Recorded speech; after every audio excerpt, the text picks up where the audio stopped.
Welcome back to science class. I am your host, Mark Rober. This is live, and it's good to be here. Today, we'll be answering the question, how do astronauts weigh themselves in space? In space is implied there. Because if you're friggin' in zero gravity, you're weightless, a scale will just float right by you, right? So what happens if you step on it? It's going to read 0. So how do they know if they're gaining weight from all that astronaut ice cream? We're going to figure it out. We'll give ourselves 3 clues as usual. We're going to use as few equations as possible. So you're going to want to stick around to the end because I'm going to talk about, I said I would do these for 2 weeks and then we'd see how it's going. I'm going to tell you what we're going to be doing moving forward and kind of how it's going. But let's just get right into it. Here we go. Clue number 1. Objects are lazy. Newton's first law states objects are lazy, all right? This hammer is just chilling here and it's not moving. It's not going to move unless something comes and pushes it and makes it move. And if it is moving, it's just going to keep moving until some other force comes and stops it, all right? So it's kind of like you're on your couch and your mom's like, hey, you need to let the dog out. And you're like, but I'm already on the couch. I'm not moving. I don't want to move, right? Or maybe you're walking out the door. Now you're moving. And your mom says, hey, could you come back here real quick? You need to let the dog out. And you're like, but I'm already moving, right? I don't want to turn around. So we have on this table right here some objects that are currently not moving. We also have a tablecloth underneath these objects. So what do you think would happen if I were to pull this out really quickly? Well, these objects, if Newton knew what the heck he's talking about, are going to want to stay still, okay? Here we go. 1, 2, and don't try this at home, by the way. This is for trained physics professionals only. All right, count me down. 1, 2, actually do try it at home, but you should check with your parents first. You should practice with things that aren't your wife's really nice glasses and plates that she doesn't know you have. All right, here we go. I only rehearsed this once. This may not work. Here we go. Physics. 1, 2, 3. Yeah, I'm counting that as a win. All right. Here we go. We're live. We're switching out the set. The objects, you'll notice, did not move. Okay. Back in here. Now, we've got another example. I've got this ball in this wagon. The ball is not moving. What happens if I move the wagon this way? Well, if objects are lazy, is it going to come with it and just stay right there? Is it going to move backwards? Or will it stay right where it's at? Let's test it out. 1, 2, 3. Whoa. Probably move forward just a little bit because of friction, but for the most part, it stays right where it's at. Okay? So that's 2 examples of this concept of Newton's first law where the things were stationary and they just wanted to continue to be stationary. Now, let's do 2 examples where they're moving. I'm going to put this ball at the back of the cart now. I'm going to move it and then stop the cart. You should have an intuition on what's going to happen, right? The ball keeps moving. It's like, yo, I'm moving. I just want to keep moving. That's what I'm doing. All right? Here is another example that you know this stuff already. You're just as smart as Newton. You got this ketchup bottle. If you need to get the ketchup out, what do? Well, you do this. Why do you do this? Because you're like, hey, ketchup and bottle move together at the same speed, but I'm gonna arrest the motion of the bottle over a very short period of time. That ketchup is gonna keep moving and move to the bottom, right? That's Newton's first law. So this is why if you're in a car and you're going 50 miles, the car's going 50 miles an hour, so are you. If you hit a brick wall, there's a moment in time where the car is stopped and you're still going 50 miles an hour. This is why seatbelt and airbags are important.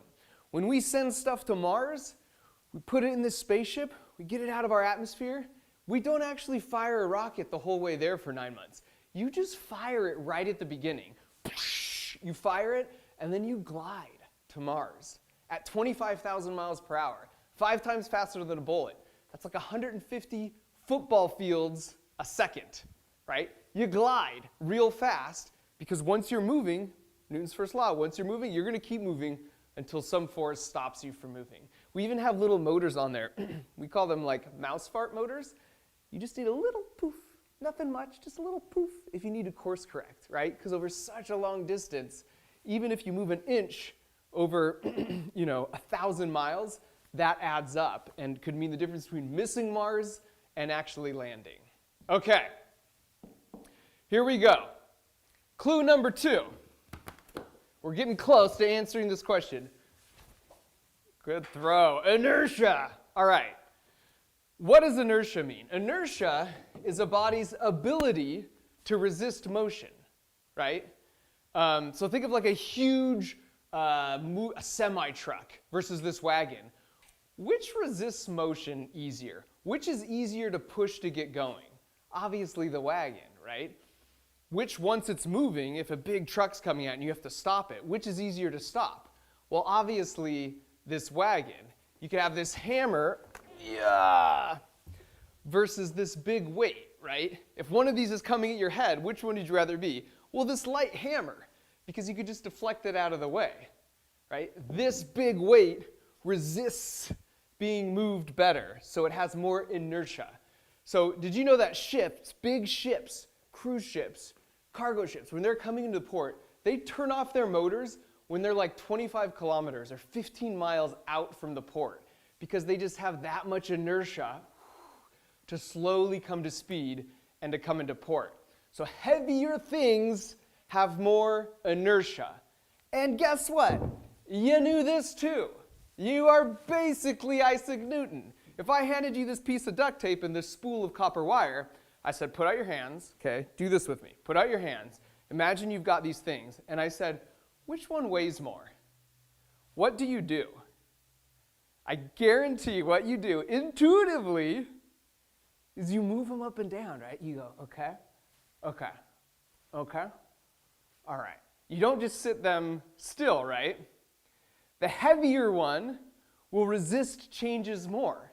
And so you're determining which is heavier by trying to change its motion in time.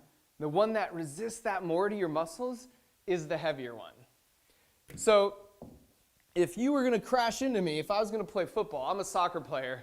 I just don't have the body for a football player. But if I did play football, I would take one of these 25-pound weights, sneak it under my pads. Why?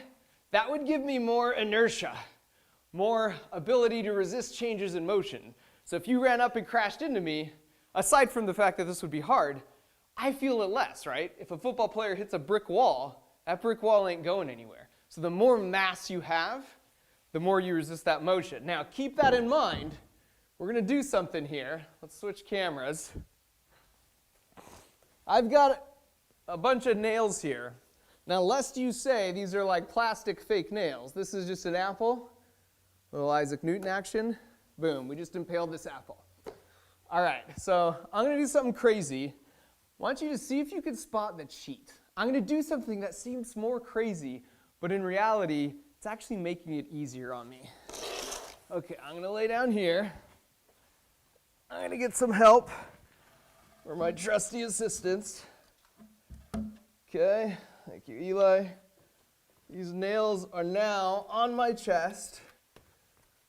And we're going to put a big, fat, heavy cinder block on there.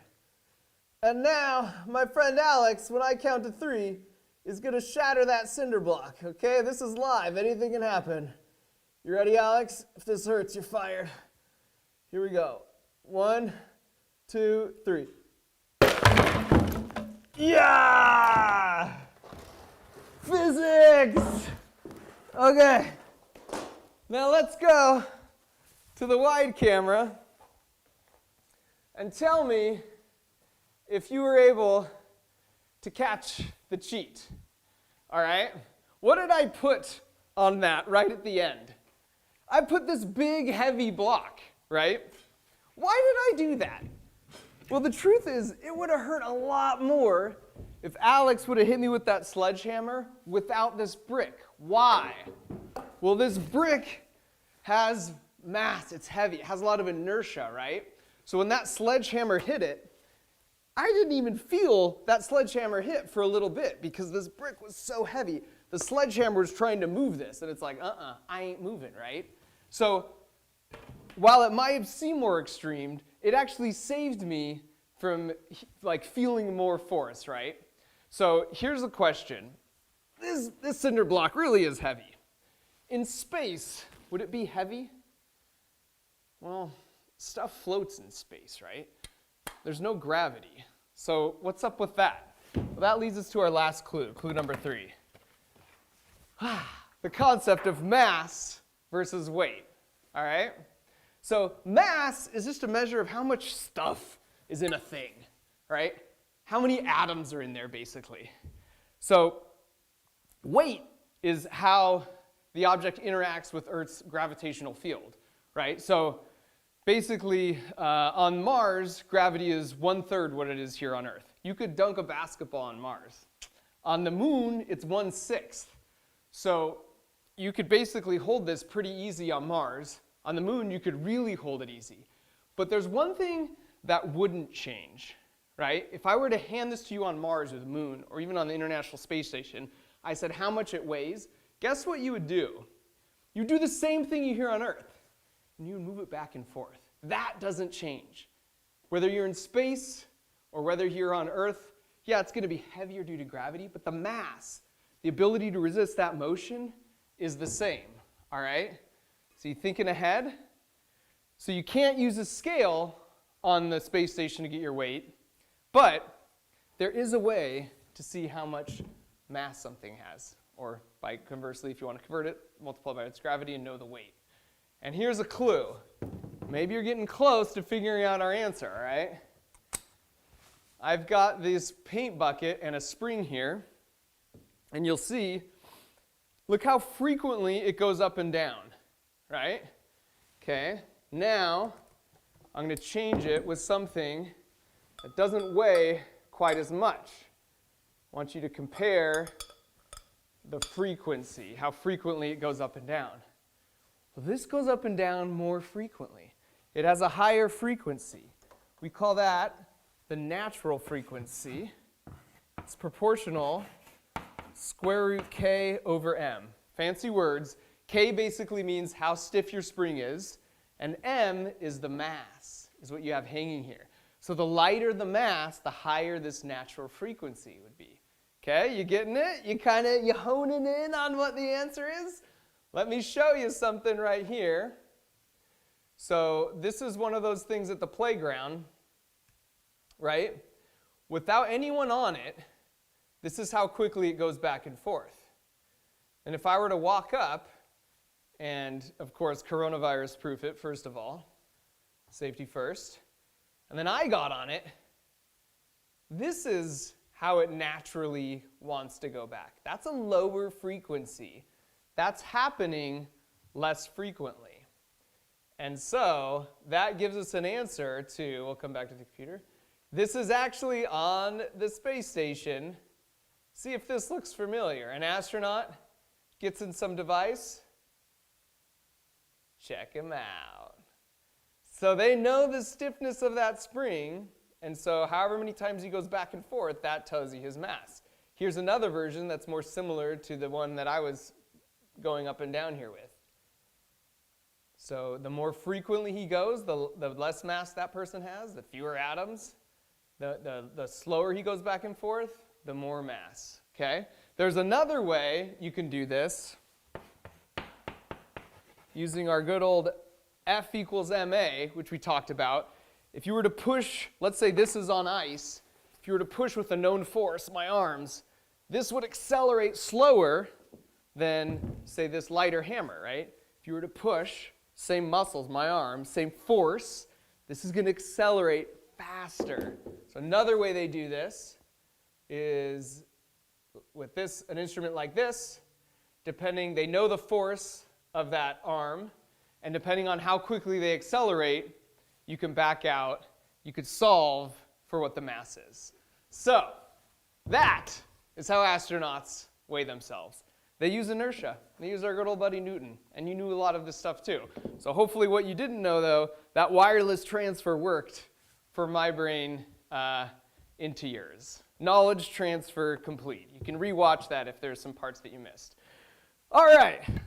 This has been really fun for me. I've really enjoyed doing these live classes. I want to keep doing them. I'm going to commit to doing them for another month. However, I'm only going to do one a week because it is sort of hard with all this going on to do 3 a week. I'm doing this all for the first time, and I want to keep making my normal videos and spend time with my family.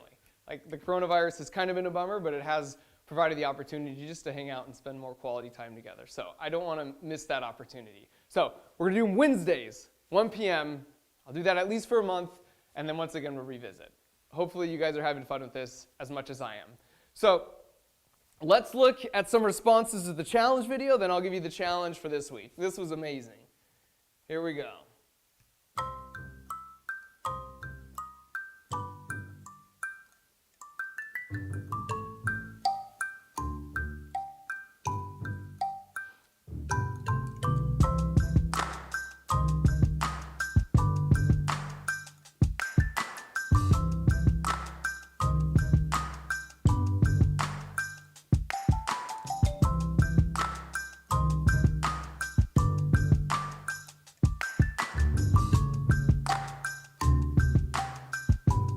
This is our 100 paper clip machine.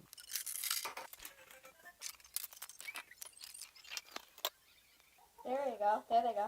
There we go. Woo! All right, you guys are so stinking creative. I don't want to pigeonhole you, I've decided, and give you a specific challenge. I want you to just blow my mind. Teach some of these demonstrations to someone.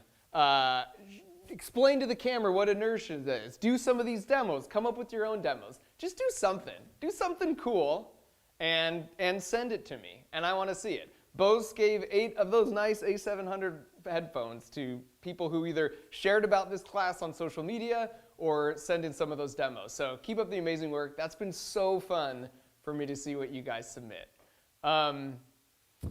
Okay, so that's the challenge for this time. We're going to get to next Wednesday's question and a quick Q&A. But first, I got to have our music moment. This is something I was thinking about recently. I've been getting a lot of responses and seeing there's a lot of girls watching this class and women, which I think is fantastic. I recently went to Dubai, and it was like all the top science kids in the country, and more than half of them were women, which surprised me because you think like Middle East, some of the, they're less progressive as far as like women's rights and stuff. And I asked them what's up with that, and they're like, look, Dubai's a small country. We need everyone's brains. We can't just say it's just the dudes. Like, we need everyone's brains. And I thought that was really powerful. Some of the best engineers I've worked with at both NASA and Apple were women. And you might have noticed my first 3 shout-outs were some of my friends who are into science and engineering who were women. The last one, Diana, she has a great channel called Physics Girl. She just did a video where she did a bunch of experiments you could do all around your house. It's fascinating. You should go check it out. I'll put a link in the description.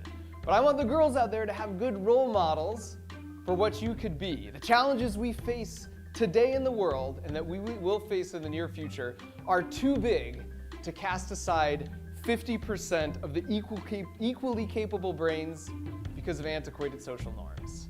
So this is all hands on deck. If you're a girl and you like science and engineering, but you're like, it's only guys, know that Mark Rober has your back, all right? Future generations have your back. They need you to trailblaze and to make it more normalized to see more women in science and engineering fields, in the STEM and STEAM fields, all right? So you guys need to be the trailblazers so that we can tap into that brain power, which a lot of times is better than us dudes anyways. All right, rant over. Here we go. Here is the challenge for next time, or the question, I should say, from my buddy Bob. Hey, I'm Bob from I Like to Make Stuff. I was sitting here working on my R2-D2, and a thought came to my mind, and I thought I should ask Mark. So Mark, what would happen if all the toilets in the world were flushed at the exact same time? Okay, an intriguing question indeed. Next time we're going to talk a little bit about pressure. We're going to go a little bit more into the bed and nail stuff and even up the danger level. So, with that, class is technically officially dismissed. I will stick around and ask a few minutes of questions, and then I'll see you guys next Wednesday. All right. What was your job and position when you worked at NASA? I was a cognizant engineer, so I was in charge of like one chunk of the rover. So that was for like 6 years or 7 years. And so, yeah, I worked with a team of people, but at the end of the day, it was my design and my hardware, and I worked with a lot of smart people, thermal analysts and stress analysts and machinists and everyone. You have a massive team of people who help you do something like that. But that's how they do it. They divide the rover up into chunks, and everyone gets a small chunk. Mine was very small, by the way. What was your best April Fool's joke? The backup camera one is like a classic, where you take like a Freddy Krueger picture, put it behind like your parents' backup camera, or your wife's in my case, and then you put it in reverse, they see this big thing. That's a classic, just a classic. My poor wife, she just has the patience of Job being married to me. Let's see. Okay, here's a question. Now, would astronauts weigh less or more when they fart? It's complicated. Certainly their mass is less, and technically mass is really what matters. Force equals, the force of gravity is mass times. So I would say the answer to your question, the fair one, is that they actually do weigh less. But that gets into like apparent weight, which I didn't get into the other day. It's technical, but let's say less, all right? One more question. How can you weigh something in space that's too big?